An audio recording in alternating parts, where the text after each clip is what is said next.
Shalom Bapak Ibu Saudara, saya Pendeta Banis Manzai, Ketua Majelis Jemaat GPIB Bukit Agape Entikong. Itu tadi perjalanan yang saya lewati ke pos Pelkes dengan menggunakan sepeda motor Jupiter MX King tahun 2016. Setelah 2 tahun menggunakan sepeda motor ini, saya menyimpulkan bahwa sepeda motor ini tidak cocok digunakan untuk di jalanan berbatu lumpur ke pos Pelkes. Padahal ada 8 daerah wilayah pelayanan GPIB Bukit Agape Entikong yang harus melalui perjalanan perbukitan dan lembah. Sesuai pengalaman saya menggunakan sepeda motor ini selama 2 tahun, ada beberapa kekurangannya seperti berikut ini. Yang pertama, ban motor bulat licin, sangat lamban di jalan berbatu, dan suka tergelincir di jalanan becek atau lumpur. Saya sudah 2 kali terjatuh di tanah yang berlumpur. Yang kedua, bentuk yang pendek membuat motor ini sering tersangkut di batu yang besar. Yang ketiga, mesin sering panas berlebih karena digas maksimal saat melewati lumpur atau becek. Akibatnya mesin mati dan tidak bisa dinyalakan sampai kembali dingin. Yang keempat, motor sudah berusia 5 tahun, banyak bagian yang sudah rusak karena memang bukan untuk jalanan perbukitan. Hal ini otomatis mengharuskan penggantian beberapa bagian yang memakan biaya yang besar secara rutin.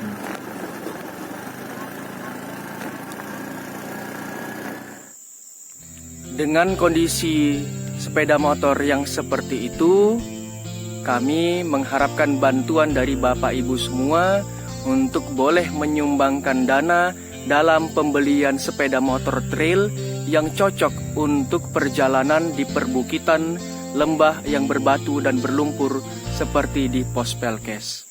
Bantuan dari Bapak Ibu semua dapat disalurkan ke nomor rekening GPIB Bukit Agape Entikong yang tertera di bawah ini. Atas perhatian dan bantuan dari Bapak Ibu Saudara semua, kami mengucapkan terima kasih banyak. Tuhan Yesus memberkati kita semua.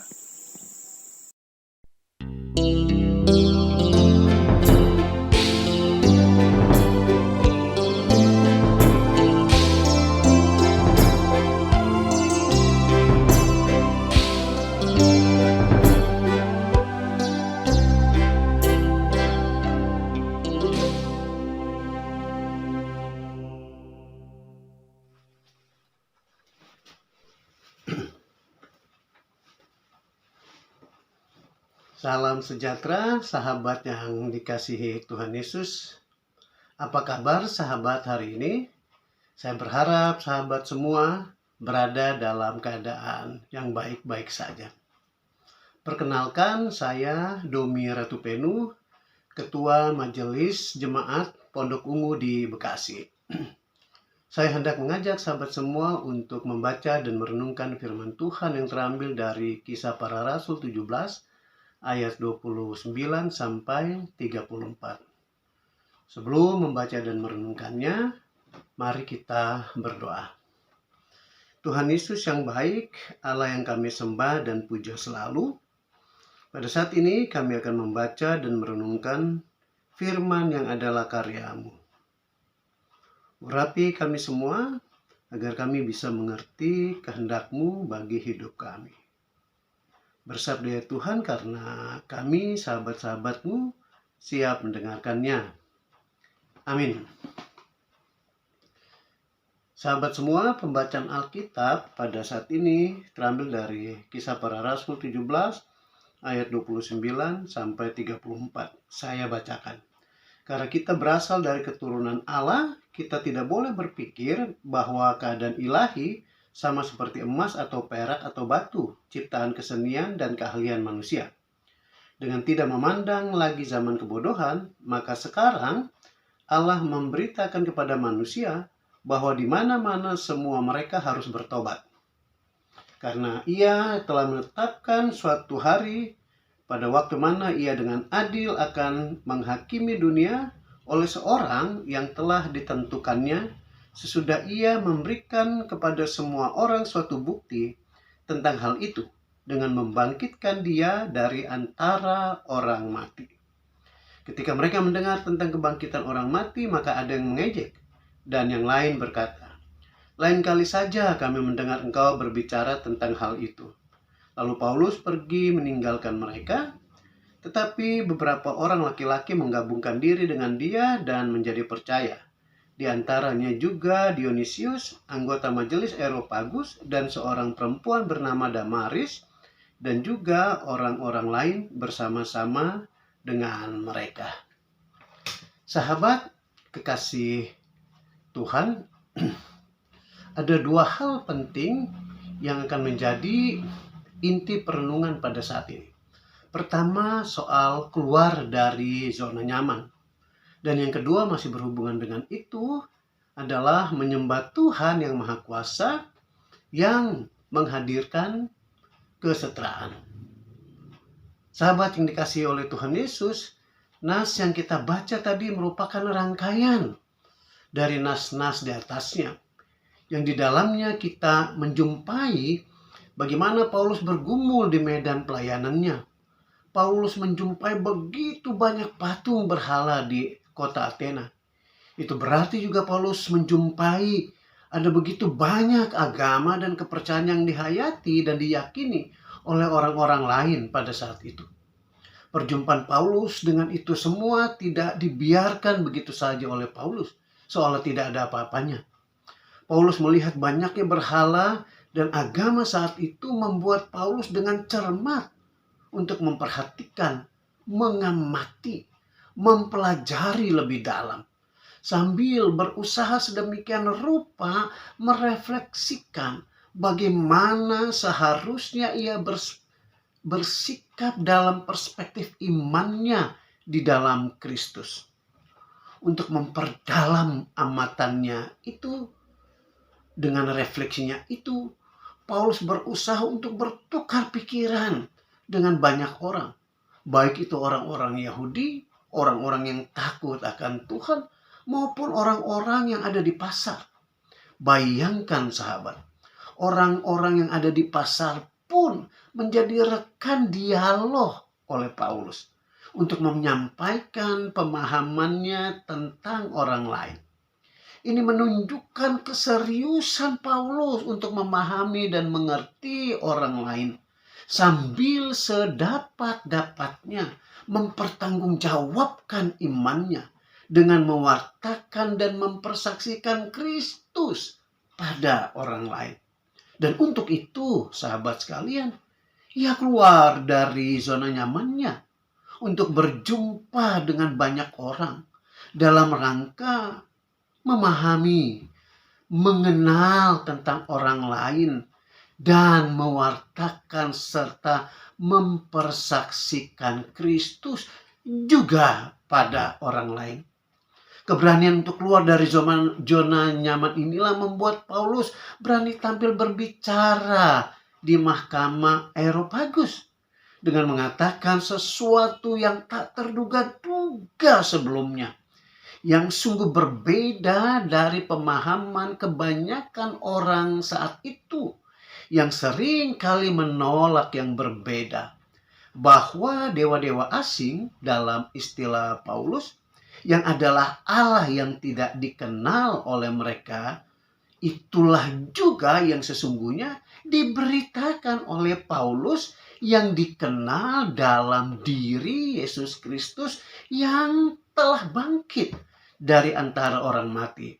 Yang lewat kebangkitannya itu setiap orang yang percaya diselamatkan.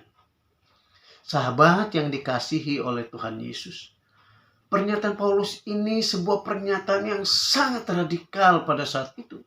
Ketika banyak orang saling menolak dan menghakimi keilahian yang dipercaya oleh kepercayaan lain, Paulus justru datang dengan merangkul kepercayaan itu. Namun memberi dimensi baru dan arti yang baru. Kalau dulu orang tidak mengenal siapa yang diimani, sekarang Paulus memberitakan bahwa mereka bisa mengenal siapa yang mereka imani. Kalau dulu Allah bisa dikendalikan dalam rupa-rupa berhala sebagaimana dalam ayat 23 dan 29 misalnya, kini yang dikenal itu tidak bisa dikendalikan lewat apapun juga, termasuk yang dilakukan oleh manusia. Sekalipun begitu, sekalipun tidak bisa dikendalikan, namun Kristus tetap memberikan keselamatan bagi dunia ini. Apa yang diwartakan Paulus dengan cara ini tentu tidak bisa dilakukan oleh orang-orang yang hanya suka bergaul dengan identitas yang sama.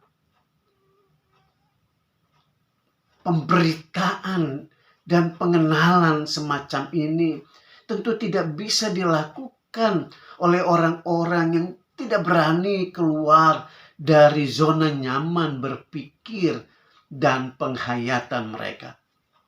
Keberanian keluar dari zona nyaman mengharuskan keberanian untuk kalau perlu merevisi dan merumuskan ulang pemahamannya tentang Allah dikala ia berjumpa dan berdialog dengan yang lain. Walau tentu saja tidak sampai pada menghilangkan identitasnya sebagai orang yang percaya pada kerahiman Kristus.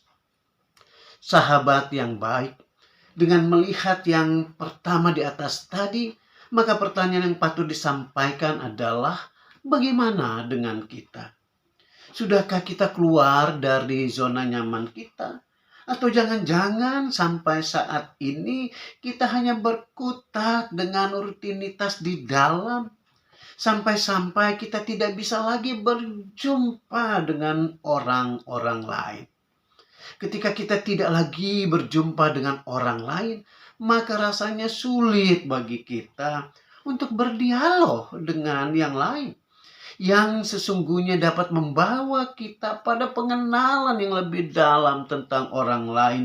Dus dengan itu, kita juga dapat memperdalam pengenalan akan iman kita pada Kristus. Jika kita hanya berkutat di dalam saja, maka rasanya akan sulit bagi kita untuk bisa menerima keberagaman secara jujur. Karena penerimaan akan keberagaman diawali dari kemauan untuk keluar dan berjumpa dengan yang lain. Sahabat kekasih Tuhan, mari kita keluar dari zona nyaman kita untuk berjumpa dan berdialog dengan yang lain. Dalam perjumpaan itulah kita bisa mengenal dan dikenal orang lain. Hanya lewat perjumpaan kita bisa membangun kehidupan yang lebih arif dan bersahabat dengan semua orang. Hal yang kedua, sahabat yang dikasihi oleh Tuhan Yesus, adalah berupa pertanyaan. Apakah bangsa ini lewat para pendirinya dulu sudah berani keluar dari zona nyaman penghayatan keimanan mereka yang biasa, yang menghasilkan suatu penghayatan keagamaan yang baru? Jawabnya sudah. Sahabat kekasih Tuhan, jika pada masa lalu dalam bacaan kita, Paulus menjadikan partikularitas dalam konteks keimanannya pada Kristus menjadi sesuatu yang melingkupi partikularitas lainnya. Atau dengan kata lain, partikularitas Kristen mengatasi partikularitas lainnya, maka dalam konteks keberagamaan, religiositas bangsa Indonesia yang diwakili oleh para pendiri bangsa ini, maka yang terjadi adalah sebaliknya. Bahkan justru melampaui yang dipikirkan Paulus. Dalam konteks peristiwa 18 Agustus tahun 1945, setelah sehari bangsa ini memproklamasikan kemerdekaannya, para pendiri bangsa ini justru menyepakati sesuatu yang sangat radikal dan lain daripada lainnya, bahwa mereka mengaku bersama untuk percaya pada Tuhan yang Maha Kuasa yang telah memberi rahmat kemerdekaan bagi bangsa ini. Di sini kita melihat bagaimana para pendiri bangsa ini memakai satu konsep yang abstrak yang bukan berasal dari agama-agama yang ada di Indonesia saat itu. Di mana agama-agama yang ada di Indonesia melihat yang ilahi itu misalnya sebagai Yahweh dalam Yahudi, Allah Tritunggal dalam kekristenan, Allah Subhanahu wa Ta'ala dalam Islam, Sang Hyang Widiwasa dalam Hindu misalnya.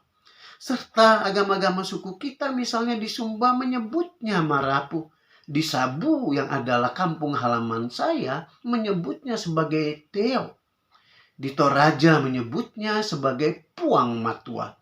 Sehingga dengan demikian tidak ada satupun agama-agama ini bisa mendaku bahwa yang ilahi itu yang disebut sebagai Tuhan itu sebagai sebutan yang berasal dari agamanya. Ini juga menunjukkan betapa arifnya para pendiri bangsa ini yang secara bersama-sama menyebut Tuhan yang Maha Kuasa pada sesuatu yang supreme, yang di dalam agama dan kepercayaannya dikenal dengan nama atau sebutan yang berbeda-beda tadi. Hal ini bisa dilakukan karena para pendiri bangsa ini berani keluar dari zona nyaman pemikiran mereka, ketika mereka dengan serius harus mempertimbangkan usulan I Gusti Ketut Puja seorang Hindu yang adalah anggota PPKI yang mengusulkan untuk mengubah kata Allah dalam alinea 3 pembukaan Undang-Undang Dasar tahun 1945 menjadi atau diganti dengan kata Tuhan. Yang sebelumnya usulan perubahan itu didahului dengan pencoretan 7 kata yang ada di dalam Piagam Jakarta. Bukankah ini adalah sebuah reformasi, kalau tidak mau dibilang revolusi berpikir yang dimulai dari keyakinan yang paling mendasar dari agama mereka? Bukankah ini juga adalah wujud pertobatan atau berbalik sebagaimana dikatakan dalam ayat 30 yang kita baca tadi? Dari yang tadinya menjadikan pemikiran kelompok sendiri menjadi yang utama ke arah sesuatu yang bisa diterima masyarakat luas sebagai kehendak umum atau general will. Bukankah penerimaan ini bisa kita lihat sebagai campur tangan Tuhan yang menghendaki kesetaraan, anti diskriminasi atas dasar suku, agama, golongan yang terbesar, atau apapun juga. Dalam perspektif partikularitas Kristen misalnya, bukankah Allah Trinitas juga adalah Allah yang setara, yang di dalamnya Bapa, Anak, dan Roh Kudus saling mencerapi, saling mengisi, dan bersama bekerja demi keutuhan ciptaannya? Jawabannya adalah iya. Maka sudah seharusnya sebagai orang Kristen Indonesia yang adalah juga warga bangsa ini, kita sepatutnya terus-menerus mempertahankan dan mengembangkan terus kesetaraan antar sesama manusia dalam negara Indonesia yang merdeka ini. Mempertahankan kesetaraan semacam itu adalah panggilan kita di Indonesia. Amin. Sahabat sekalian, mari kita berdoa. Tuhan, terima kasih atas kesempatan pada saat ini, di mana kami diajar oleh-Mu untuk keluar dari zona nyaman kami, untuk berjumpa dan merawat persaudaraan dan persahabatan dengan orang lain, untuk juga mensyukuri campur tangan Tuhan dalam kemerdekaan di Indonesia yang juga Tuhan berikan ini. Tolonglah kami ya Tuhan, untuk sungguh-sungguh mampu mempertahankan dan mengelola kesetaraan yang sudah Tuhan berikan kepada kami semua. Dalam nama Tuhan Yesus kami berdoa. Amin. Sahabat kekasih Tuhan, sekali lagi saya berharap kita semua, sahabat semua, berada dalam keadaan sehat dan tetap semangat. Tuhan Yesus memberkati kita semua.